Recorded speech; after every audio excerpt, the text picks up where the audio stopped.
लोकसभा चुनाव की तारीख की उल्टी गिनतियां शुरू हो गई है। आगरा में द्वितीय चरण 18 अप्रैल को चुनाव होना है।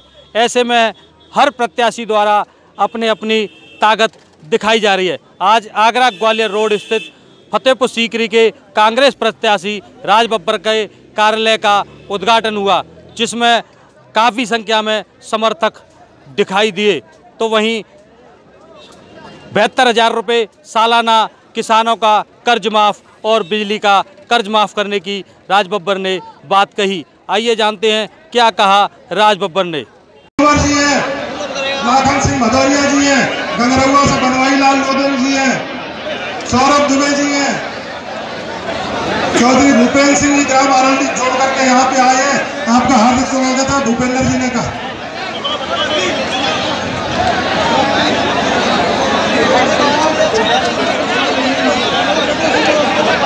टाइगर भाई हमारे मौजूद है यहाँ पे। टाइगर भाई वो कह रहे पहली पंछी अब क्या करे भैया, बाद में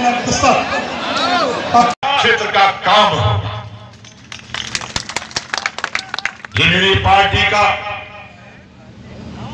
एक बहुत बड़ी योजना है, जो अभी 4 रोज पहले ही जो सामने आई है। न्याय। आप सोचते हैं ये न्याय कोई बहुत बड़ा कोई नाम है। ये न्याय का मतलब इंसाफ है दोस्तों। न्याय का मतलब है न्यूनतम आय। न्याय का मतलब है न्यूनतम आय।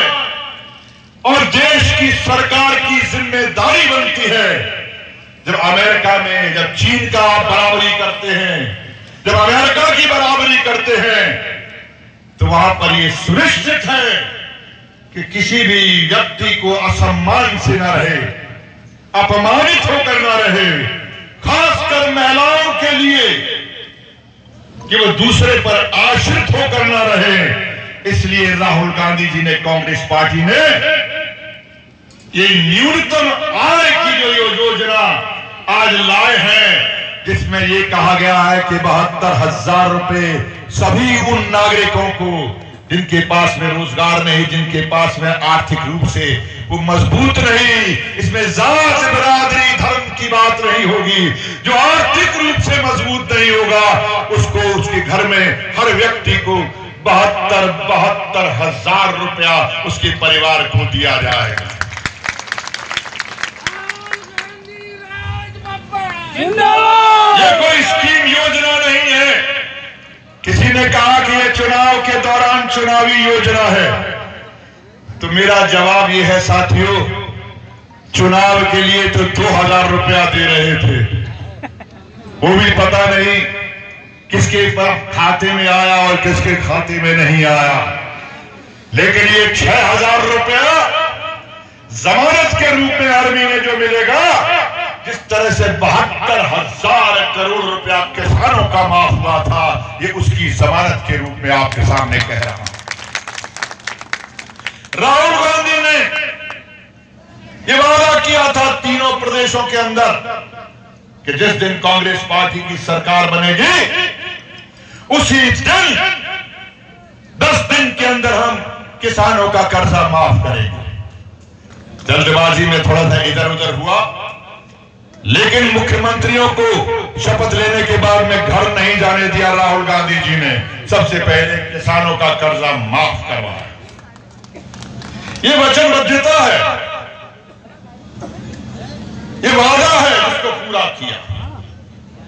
आज मैं ये बात यहां पर बहुत गंभीरता से कह रहा हूं राजकिशोर जी, बहुत गंभीरता से कह रहा हूं। मैं अपनी पार्टी के अध्यक्ष के रूप में हूं यहां पर प्रदेश में। मेरी पार्टी का आपके समक्ष बहुत जल्दी आएगा संपूर्ण किसानों का कर्जा माफ कर दिया जाएगा।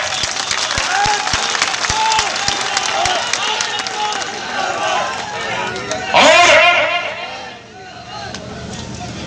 बिजली के बिल को माफ कर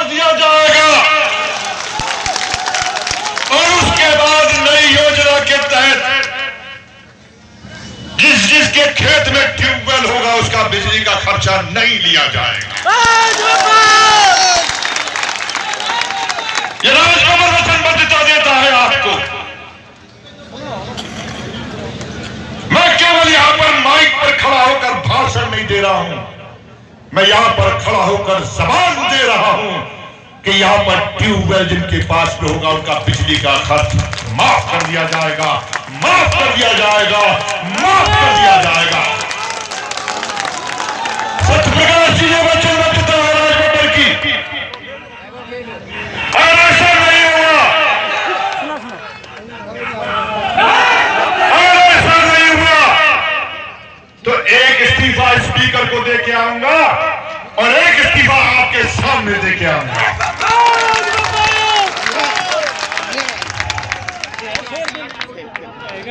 और जहां तक सवाल है आलू के किसान का, आलू के किसान के संघर्ष समिति के लोग राहुल गांधी जी से मिले। यहां पे पंडित जी शायद आए होंगे, आमिर आया होगा, ये तमाम लोग लेकर गए थे राहुल गांधी जी और प्रियंका गांधी जी से इन्होंने मीटिंग की है। उससे पहले मैं एक बात कहना चाहूंगा, इस देश में, मेरे प्रदेश में जो सबसे बड़ा घोटाला बीमा योजना का है, उस बीमे के घोटाले को साफ किया जाएगा कि किसको दिया जा रहा है। यह कौन सा बीमा है कि भुगतान व्यक्तिगत रूप से लिया जाता है, भुगतान व्यक्ति से लिया जाता है, और जब देने की बारी आती है तो सामूहिक गांव को देखा जाता है। यह कौन सा बीमा है? यह बीमा नहीं, यह चोरी है। इस चोरी का हिसाब लिया जाएगा। क्या आज बीमा योजना में जिस तरह की घोटाला है, इस घोटाले का तो कोई आर पार नहीं है। और आलू के किसानों से मैं यही कहना चाहूंगा, हमें आपने रास्ता नहीं दिया 2012 में, मजाक और उड़ा दिया कि मुंह से जब निकल गया कि हम आलू के उद्योग के लिए हम फैक्ट्री लगाएंगे ताकि यहां पर आसपास आलू और लहसुन बहुत होता है। मुझे याद है टूंडला में कहा था, और जब दूसरी बार रिपीट किया राहुल जी ने, तो यहां पे आलू के किसानों के लिए हम आलू की फैक्ट्री लगाएंगे। और यही चलता रहा, चलता रहा, चलता रहा, और एक मजाक बन के रह गया। कोई बात नहीं, जो लोग काम नहीं करते वो दूसरों का उपहास करते हैं। वो कहा गया बेरोजगारी की बात, वो कहा गया 2 करोड़ रोजगार पार्टी करते, इसलिए हम लोगों ने यहाँ पे समझ सुनने का काम किया साथियों। क्योंकि आप लोगों ने देखा था जब जिला पंचायत अध्यक्ष मेरे सम्मान दौलताजी थे, मुझे बार बार सभा में शामिल होने के लिए कहा गया था, लेकिन मैंने माना था वहां भी मेरा मान सम्मान होने वाला नहीं है साथियों। ये तीनों पार्टियां शोषण करने का काम करती हैं, ढोल करने का काम करती हैं, ठीक उसी प्रकार से करती साथियों। आपने देखा होगा जैसे शादी में घर में चावल बनाते हैं, सब्जी बनाते हैं, उसमें तेजपत्ता का पत्ता डाल देते हैं, और तेजपत्ता का पत्ता डाल करके जब सब्जी बन जाती है तो खाने की बारी आती है तो हम लोग तेजपत्ता निकाल कर बाहर कर देते हैं और आराम से खाने का काम करते हैं। ठीक उसी प्रकार से ये भारतीय जनता पार्टी हो और भाजपा पार्टी हो, समाजवादी हो, आपका शोषण करने का काम करते हैं, तेजपत्ता का पत्ता बना करके आपका प्रयोग करने का काम करते हैं। निवेदन करना चाहता हूँ आप सब समाज के लोग तेजपत्ता का पत्ता बनने का काम नहीं करेंगे, नहीं करेंगे, नहीं करेंगे साथियों। आज लड़ाई मान सम्मान की है साथियों। माननीय राजकमल जी के बारे में कुछ कहना मेरे लिए सूरज को दीपक दिखाने बराबर होगा। बाद में बहुत ही विकास पुरुष है, इसमें कोई तो राय नहीं है, लेकिन आज लड़ाई मान सम्मान लड़ाई है साथियों। मेरे भाई सूबेदार जी अभी कह रहे थे भाई धर्मपाल भैया और राज भैया दोनों है विकास के पहिया, लेकिन मैं कहना चाहता हूँ साथियों अब दोनों विकास के पहिया नहीं है, अब धर्मपाल भैया, राज भैया और उसमें 2 पहिया जुड़ गए हैं, भैया सूरज भैया और भगवान जी भैया। अब बन गए पूरा चौपहिया बने भैया, चौपहिया बने हुए। बहुत बहुत धन्यवाद। बात तो साथियों और साथियों शैली के बारे में आपको एक बताना चाहता हूँ। कुछ गांव ऐसे थे जहां रेलवे का फाटक केवल सवेरे 8 से लेकर 5 बजे तक खुलता था। चाहे वो देरोठा हो, चाहे वो सहारा हो, चाहे वो गड़ी गुलजारी हो, चाहे फतेहपुर सीकरी का आखिरी गांव अलिंदा हो, वहां के लोगों ने माननीय सांसद जी से अपनी शिकायत की कि 5 बजे के बाद गांव के लोगों को बहुत घूम के आना पड़ता है। माननीय सांसद जी ने वहां के गांव के 2-2 लोग बुलाए। उस समय भारत सरकार के मंत्री नीतीश कुमार जी थे, जो आज बिहार के मुख्यमंत्री हैं। माननीय सांसद जी उन लोगों के साथ नीतीश जी के पास गए। मैं आपसे अनुरोध करना चाहता हूं, किसान खुशहाल तभी होगा जब उसे खाद सस्ती मिलेगी, जब उसे बीज सस्ता मिलेगा और जब उसे नहरों का भरपूर पानी मिलेगा। तो मेरा अनुरोध है कि आप माननीय सांसद जी के वो 2 कार्यकाल, उनके द्वारा किए गए कार्य और इससे पहले आपने जो सांसद चुना था, जो आपने सांसद देखा था, उसके कार्यकाल से तुलना जरूर करें। अगर आपको लगे कि माननीय सांसद राजभर साहब ने उनसे कई गुना काम किया है, तो मेरा अनुरोध है आने वाली 18 तारीख को माननीय सांसद जी को अपना आशीर्वाद, अपना सहयोग, अपना वोट कांग्रेस के चुनाव चिन्ह हाथ पर देकर उन्हें विजयी बना देना। इससे आने वाले समय में आप अपना सांसद, विधायक उस युद्ध को जीतने के लिए पंक्ति सड़क पे नौजवानों के लिए भेजी थी। उस पंक्ति में लिखा था उन्होंने कि ये वक्त खोने का नहीं, ये वक्त खोने का नहीं, ये वक्त सोने का नहीं। जागो, चमन खतरे में है, जागो, बदन खतरे में है। आवाज दो, हम एक है, हम एक है, हम एक है। बीजेपी कुशासन की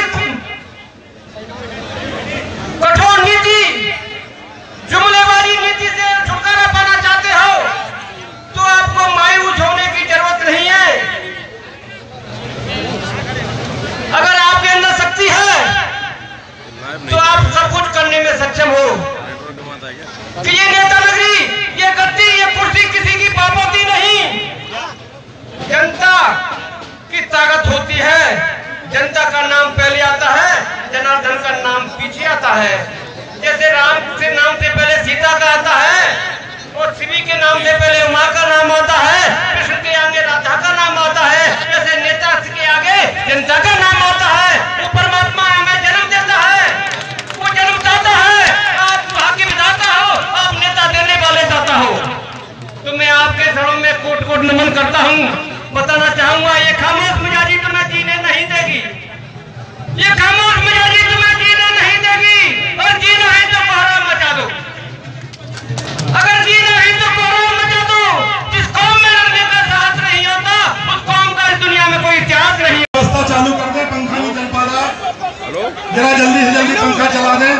हमारे साथ में संजय यादव जी बुढ़ाना से पधारे हैं, उनके साथी मुकेश जी, रघुराज जी, सभी का हार्दिक स्वागत है। यहाँ पे सिंह जी, नईमती जी, आपका हार्दिक स्वागत है। फतेहपुर सीकरी का नेता कैसा हो? फतेहपुर सीकरी का नेता कैसा हो? मंच पे आ जाए, चिल्लू जी मंच पे आ जाए, भगवान सिंह कुशवाहा जी मंच पे आ जाए, ओंकार सिंह जी मंच पे आ जाए, केशव दीक्षित जी मंच पे आ जाए। भैया आप लोग जरा नीचे आ जाए, मैं सबका नाम ले लूंगा, 1 मिनट। हमारे बीच में वीरेंद्र तालान जी जो हमारे संरक्षक हैं, उनका हार्दिक अभिनंदन है, स्वागत है हमारे बीच में। तो आपने जाना किस प्रकार आगरा ग्वालियर रोड स्थित RS गार्डन में राज बब्बर ने दहाड़ा किसानों, मजदूरों और हर किसी के हित की बात कही। चोप सिंह सक्सेना, आगरा।